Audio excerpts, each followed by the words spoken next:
once we get offers on your home is when the fun begins. It can be stressful if you don't get the amount of money you were hoping for, but don't worry, that's why you hire a great negotiator. Hi, I'm Amanda Oldfield with EXP Realty.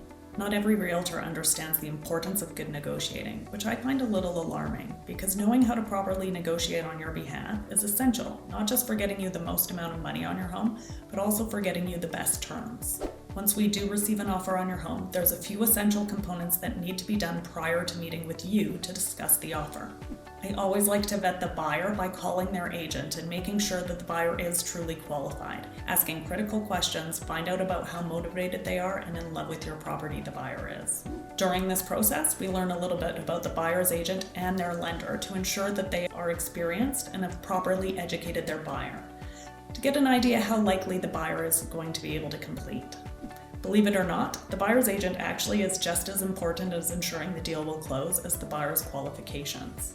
After vetting the buyer's realtor and their lender, I'll meet with you to discuss the terms. I'm going to give you advice on the offer in regard to the pros and cons of each one, but ultimately it's up to you to decide which offer you'd like to accept or counter. Now, if we've got more than one offer, the process is a little different. Then we're going to give an offer deadline and ask everybody for their highest best offer. Once we've got that information, I'll meet with you and go over the pros and cons of all of them together. Generally, this gives us the opportunity to get you a higher price from a buyer with better terms because you're going to be picking the cream of the crop, so to speak. So at this point, the buyers can choose to accept our terms or counter back to you. You've got the opportunity to choose which offer you'd like to take, and again, I'll advise you on the pros and cons of each of them.